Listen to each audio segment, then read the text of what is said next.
A partir de agora, você assiste Verdade e Vida. Um programa da Igreja Presbiteriana do Brasil.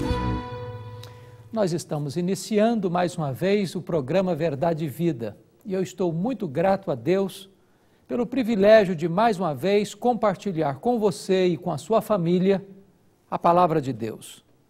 Hoje nós vamos tratar de um assunto extremamente importante, a igreja perseguida. Chame a sua família, se der tempo, ligue para os seus amigos, porque Deus tem uma palavra muito importante para toda a igreja evangélica brasileira. Verdade e Vida, uma palavra de esperança para um mundo em crise. É com muita alegria que temos hoje a presença do jovem Felipe Arruda. Ele é formado em Relações Internacionais e Economia. E seja muito bem-vindo, Felipe, aqui ao Verdade e Vida. Obrigado, é um prazer estar aqui com vocês, para esse bate-papo aí. Felipe, nós vamos tratar sobre uma questão economia familiar. Coisa que aparentemente não tem nada a ver, mas tem tudo a ver. Hoje nós vivenciamos um momento de crise econômica mundial e crise econômica também nas famílias, por conta do endividamento. O governo tem feito com que as pessoas cada vez se endividem mais. Qual a saída ou qual o contexto hoje atual que nós podemos caracterizar para depois pensar na saída? Tá. Bom, realmente, o governo ele tem essa intenção de endividamento, não porque ele quer que as pessoas se endividem, mas que ele quer que as pessoas consumam, né? Para isso se desenvolver, ele sempre vai estar buscando que as pessoas gastem, porque isso gira a nossa economia. Então, a gente precisa ter um meio termo e ter a sabedoria de não cair simplesmente num consumo desenfreado, num consumo pelo consumo, né? E saber consumir aquelas coisas que vão nos agregar, coisas que trazem benefícios para a nossa vida, que nos levam à vida que a gente quer, que não simplesmente não é aquele consumo que a gente costuma falar que não leva a nada, é um consumo que você gasta o dinheiro, chega no final do mês e fala, o meu salário entrou e saiu e eu não sei para onde foi, né? É esse que a gente tem que evitar, esse tipo de consumo. Mas aquele consumo consciente, poxa, eu comprei uma casa, pô, então ótimo, agora eu tenho um bem que eu vou poder usufruir com a minha família, eu vou trazer os meus amigos, é um bem que fica, né? Um bem que vale a pena consumir, vamos dizer assim. E a gente precisa estar exatamente de olho nisso porque não só o governo, como os bancos, todo mundo tem interesse em emprestar dinheiro porque isso é algo extremamente lucrativo para as empresas, né? Um banco, quando te empresta dinheiro, ele ganha vamos dizer assim, um montante muito grande em cima disso, né? As pessoas não se percebem, né, quando elas estão sendo induzidas ao consumo. Na novela das 8, no meio do jornal, aquelas propagandas para que você consuma. Então, antigamente era televisão de alta definição. Hoje vai ser televisão, já é televisão 3D, mas vai sair a tecnologia 4D. Então, cada dia mais você tem que consumir. Qual é a causa disso? É que hoje as pessoas elas estão muito mais preocupadas em se definir pelo que elas têm do que pelas que elas são, né? A gente fala que a gente está trocando o ser pelo ter. Então, a pessoa ela fala assim, não, o que me define é aquilo que eu tenho, é aquilo que as pessoas vendem, porque é o que a novela vende, né? Você nunca vê nenhuma novela, até as favelas são bonitas na novela, né? Até então, o lixão, né? Exatamente. Até o lixão parece bonito. E isso incita as pessoas a quererem ter esse modelo de vida, né? Só que algo assim, que uma vez que elas vão se endividando para ter isso, é uma entrada sem saída, né? Muitas pessoas olham e falam assim, eu quero comprar um carro, por exemplo. Vem que o carro ele cabe no orçamento dele.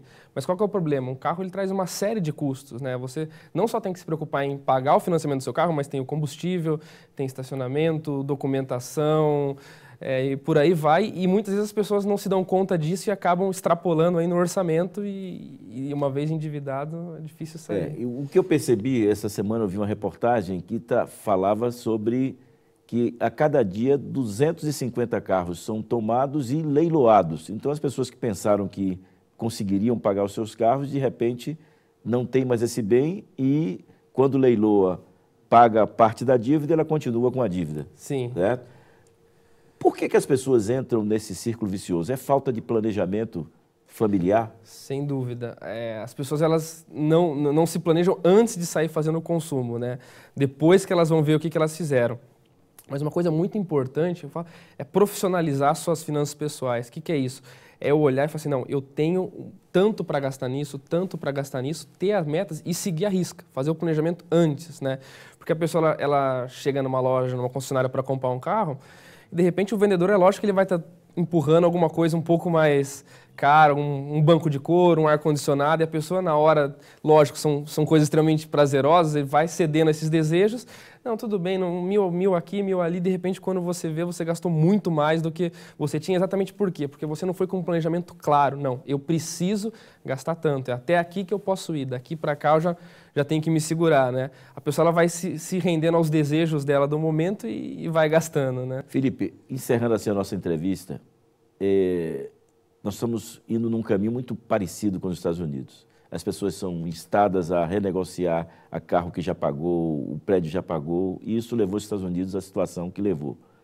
E hoje as pessoas são muitas vezes instadas pela necessidade de filhos aposentados, pegam as suas pensões e fazem crédito consignado, como se não fosse pagar um dia. E entra numa situação. Qual a saída para essas pessoas, finalizando assim a nossa entrevista?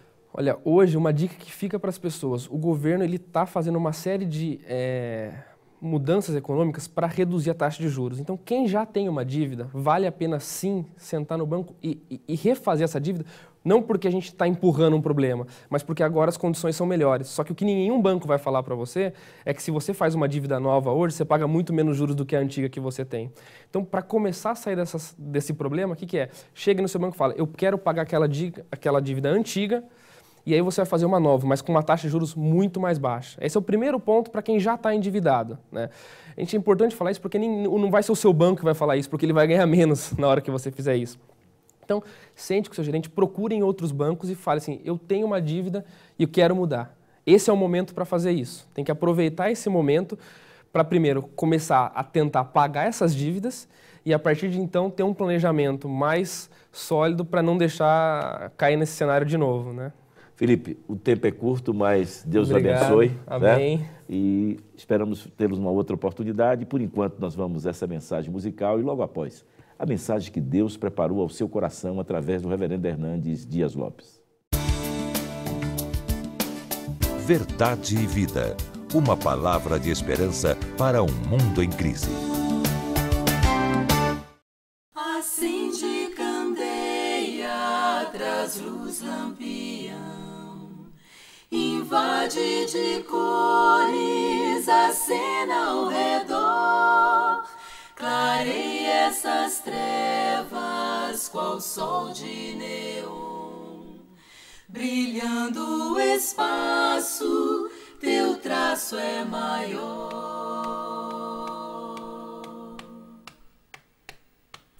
Maior é tua vida, quanto mais refletir a vida de Cristo, o amor do Senhor que deve fluir sem ter nada a impedir, que pode alcançar quem distante ainda for.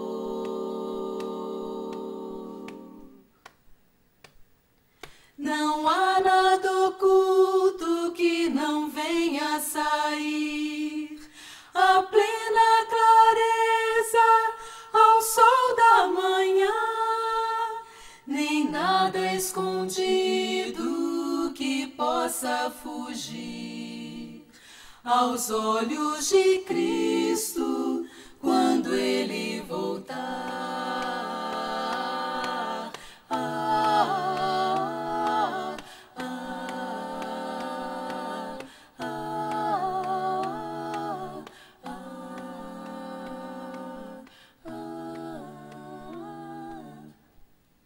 Verdade e vida. A palavra de Cristo para uma vida melhor.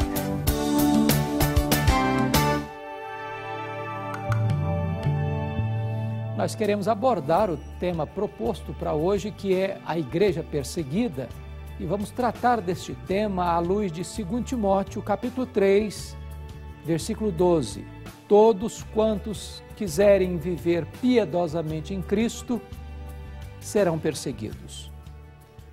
É muito importante destacar que hoje nós temos cerca de 100 milhões de cristãos no mundo debaixo de perseguição.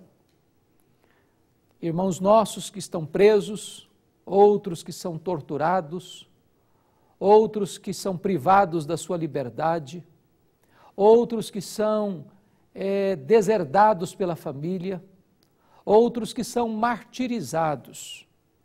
Não podemos, por viver num país livre, desconsiderar a dramática realidade de mais de 100 milhões de irmãos nossos vivendo nesta dura, triste, amarga realidade.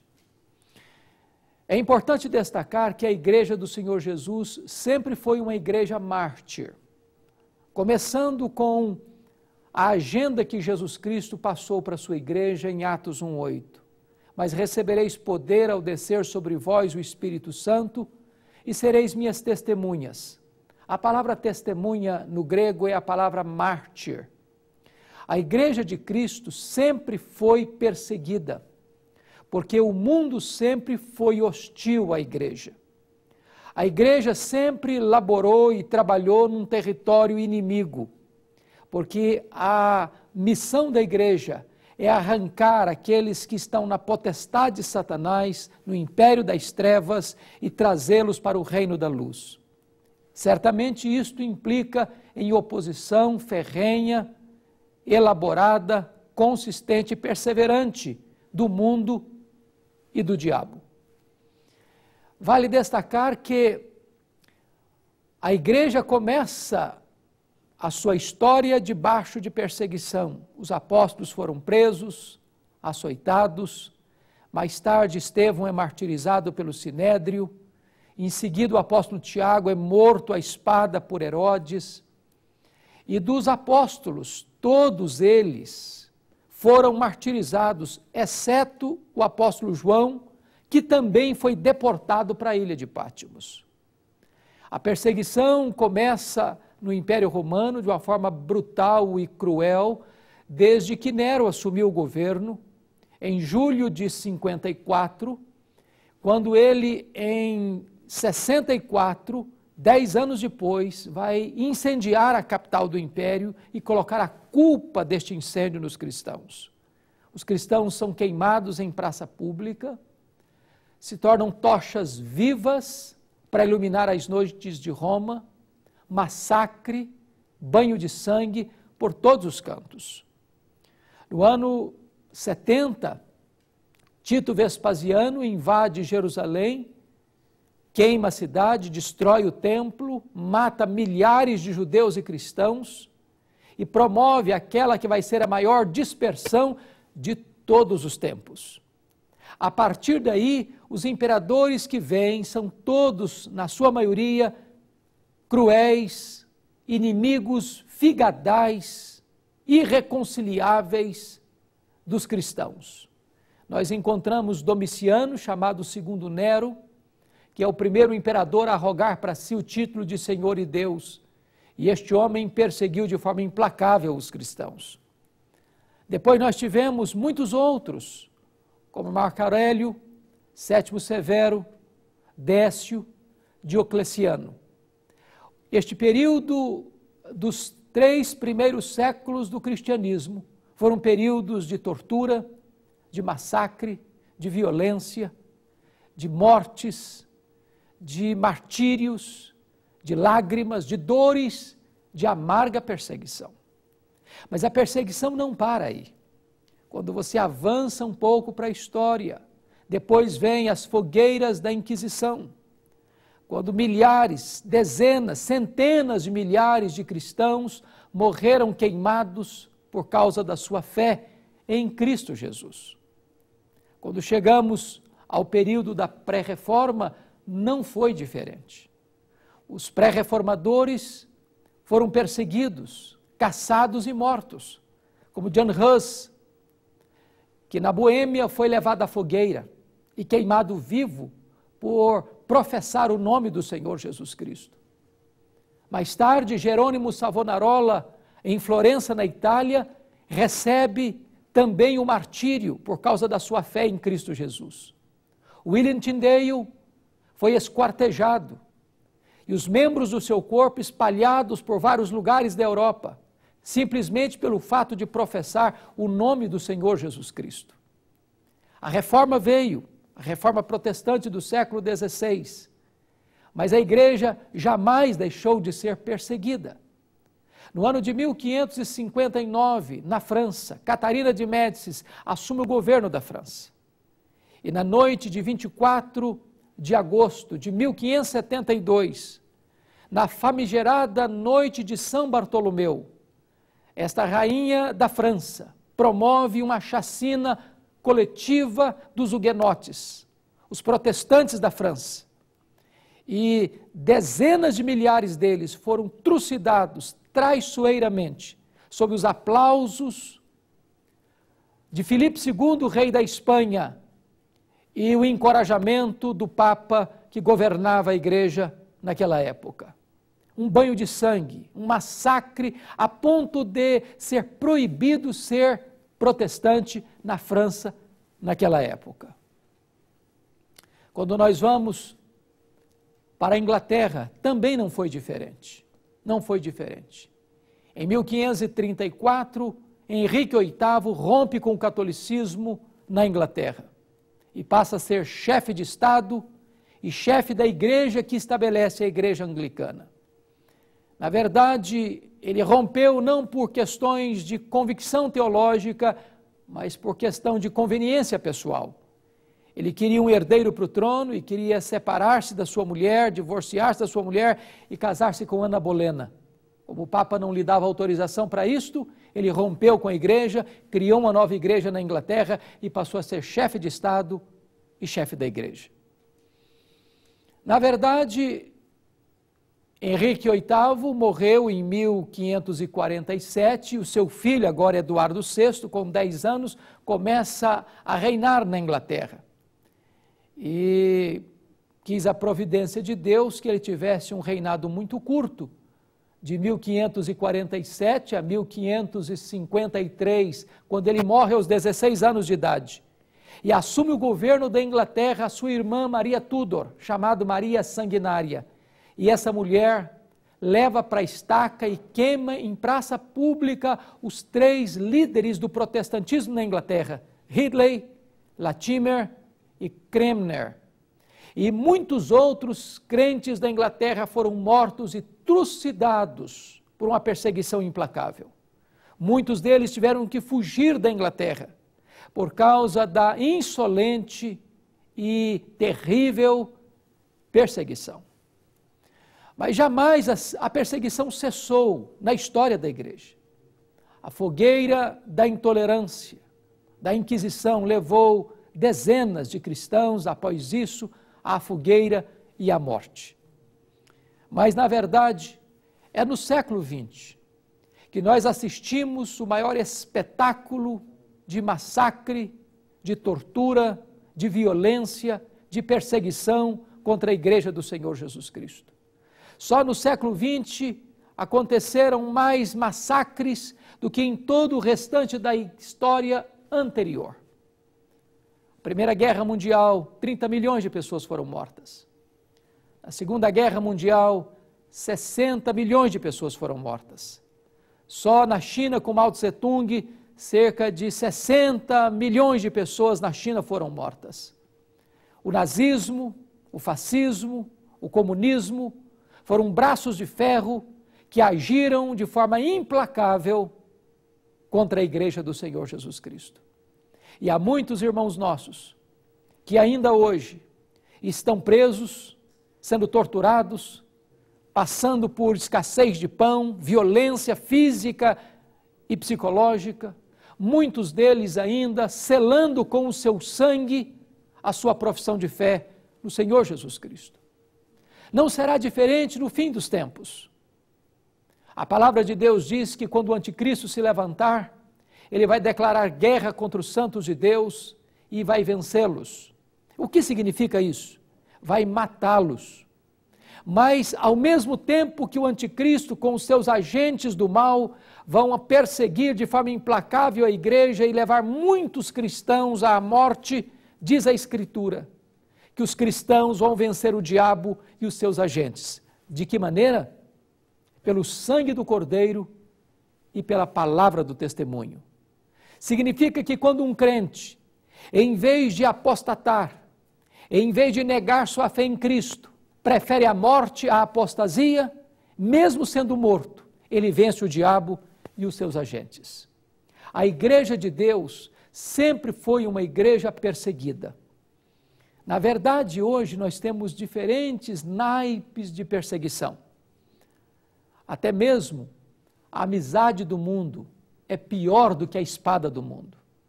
Porque sempre que a igreja é fiel ao Senhor Jesus, ela enfrenta a resistência do mundo. Foi por isso que Paulo escreveu, 2 Timóteo 3,12, todos quantos, pois, querem viver piedosamente em Cristo, serão perseguidos. Perguntaram ao reverendo Otto Guanais Dourado, professor do Seminário Presbiteriano de Recife, reverendo, se a igreja for mais perseguida, ela será mais fiel? Respondeu ele, não.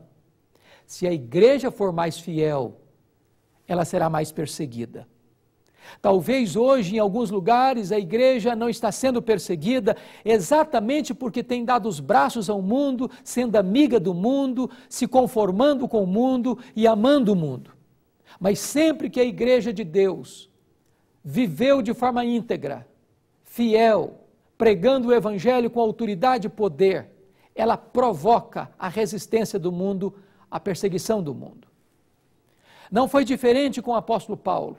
Ele foi o maior bandeirante do cristianismo, o maior apóstolo, o maior evangelista, o maior missionário, o maior teólogo, o maior plantador de igrejas da história do cristianismo. Este homem viveu o seu ministério debaixo de perseguição. Recebeu dos judeus 5 vezes uma quarentena de açoites menos 1. 3 vezes fustigado com varas pelos romanos. Foi preso, foi açoitado, enfrentou perigos de rios, de mares, de terra, enfrentou perigos entre os patrícios e entre os estrangeiros. Foi preso, foi acusado. E agora está o apóstolo Paulo na sua 2ª prisão em Roma, numa masmorra romana, úmida, fria, insalubre, de onde as pessoas saíam leprosas ou para o martírio. Paulo sabe que vai morrer. E ele, escrevendo esta 2ª carta a Timóteo, ele diz assim no capítulo 4, versículos 6 a 8. Já estou sendo oferecido por libação, e o tempo da minha partida é chegado. Combati o bom combate, completei a carreira, guardei a fé. Já agora a coroa da justiça me está guardada, a qual o Senhor reto juiz me dará naquele dia, e não apenas a mim, mas a todos quantos amam a sua vinda. Meu e o seu compromisso, como servos de Deus, vivendo num mundo hostil ao Evangelho, é entendermos uma coisa, é que a nossa vida aqui é um combate. E neste combate nós não podemos retroceder, temos que completar a carreira. E nesta carreira nós não podemos vender a consciência, nós não podemos negociar a verdade, nós não podemos transigir com os absolutos de Deus. Nós temos que guardar a fé, tendo a convicção de um fato: se a morte chegar, nós estaremos nos oferecendo a Deus como libação. E nós caminharemos não para uma derrota e nem para um túmulo gelado, mas caminharemos para a glória, onde o Rei da Glória já preparou para nós a coroa da justiça. Paulo não tinha medo de morrer, porque sabia em quem havia crido e para onde estava indo. Se a perseguição chegar um dia, todos aqueles que foram selados pelo Espírito Santo de Deus terão a ousadia e coragem de selar o seu testemunho com o seu próprio sangue, porque importa sermos fiéis a Deus, se preciso for, morrermos por causa do Evangelho do Senhor Jesus Cristo. Agora é tempo de você e eu orarmos pelos irmãos nossos, mais de 100 milhões que estão presos, alguns torturados, outros passando por escassez de pão e violência física e emocional nos cárceres, nas cortinas de ferro e de bambu, para que Deus os encoraje, para que Deus lhes capacite, para que Deus lhes dê graça e poder, para que, se preciso for, selem o seu testemunho com o seu próprio sangue, na certeza de que, mesmo assim, são mais do que vencedores em Cristo Jesus, nosso Senhor. Eu quero orar em seu favor. Talvez você que tem vivido um cristianismo tão frouxo, tão fraco, tão tímido, tão covarde, Quem sabe Deus está chamando você para viver um cristianismo autêntico, genuíno, verdadeiro. Um cristianismo que vai trazer glória para o nome de Deus no céu, que vai trazer revolta e fúria do inimigo no inferno, mas um cristianismo vencedor, que alarga as suas fronteiras, mesmo regando o solo com adubo do sangue dos mártires, para que a causa de Deus avance para a glória do seu nome. Ore comigo nesse momento. Deus querido, louvado seja o teu nome, porque o Senhor Jesus, o Rei da Glória, verteu o seu sangue para nos dar vida. E agora, Senhor, permita que tenhamos ousadia de viver um cristianismo genuíno, autêntico, maiúsculo, para a glória do teu nome. E que, se preciso for, tenhamos coragem de dar nossa própria vida pela causa do Evangelho. Que seja assim, Senhor, para a glória do teu nome, em nome de Jesus. Amém. Eu sou o caminho, e a verdade, e a vida. Ninguém vem ao Pai senão por mim. Na mensagem de hoje, baseada em 2 Timóteo, capítulo 3, versículo 12, o reverendo Hernandes mostrou que há mais de 100 milhões de cristãos perseguidos no mundo ainda hoje. Enfatizou que a Igreja de Cristo é uma igreja mártir e destacou que desde Estevão, o primeiro mártir, até os apóstolos, muitos cristãos foram mortos na época do Império Romano, até aqueles que foram queimados na fogueira da Inquisição. Desde os pré-reformadores até os huguenotes que foram mortos na França, na época de Catarina de Médici, e os ingleses no reino de Maria Tudor. Finalizou mostrando que no século XX, mais cristãos foram mortos pela sua fé do que toda a história pregressa do cristianismo. Ainda hoje, precisamos entender que todos aqueles que quiserem viver piedosamente em Cristo serão perseguidos. E você está disposto a viver piedosamente em nossos dias? A Igreja Perseguida. Esse foi o tema da mensagem de hoje, que a partir de agora você pode adquirir tanto em DVD, CD, para sua edificação, para presentear um familiar seu, um amigo. Acesse o nosso site www.verdadevida.com.br e entre na nossa loja virtual. Ou ligue de segunda a sexta no horário comercial para 0800 119 105. Também pelo nosso site você assiste o programa de hoje ou qualquer um dos programas que aqui já foram ao ar inteiramente grátis. Ainda pelo nosso site você pode tornar o programa Verdade e Vida autossustentável. Clique em Faça a sua doação, faça o seu cadastro, imprime o seu boleto e pague em qualquer banco.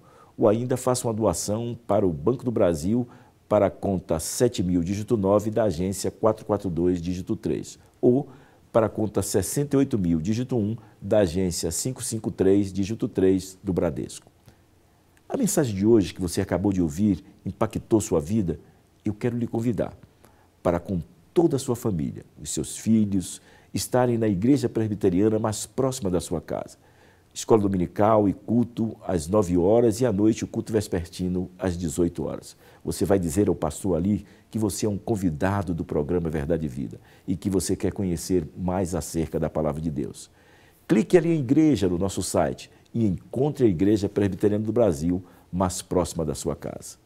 Você que é do Rio Grande do Norte, da Paraíba, de Pernambuco, não se esqueça do nosso compromisso de logo mais. Nós temos um compromisso ali no Espaço Gospel, ali em João Pessoa, quando o reverendo Hernandes estará trazendo e ministrando a Palavra de Deus aos amigos crentes, não crentes, visitantes que você vai convidar nessa grande jornada de fé. Estamos lhe esperando, você e toda a sua família. As marcas de um homem de Deus. Esse é o tema do nosso próximo programa, neste mesmo horário, nesta mesma emissora. Até lá, e que Deus muito o abençoe.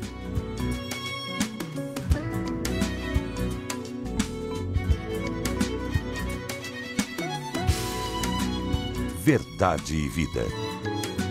Um programa da Igreja Presbiteriana do Brasil. Para você, qual é o verdadeiro sentido da vida? Para responder a esta pergunta tão complexa, eu quero convidar você a participar da Cruzada Verdade e Vida no próximo dia 7 de julho.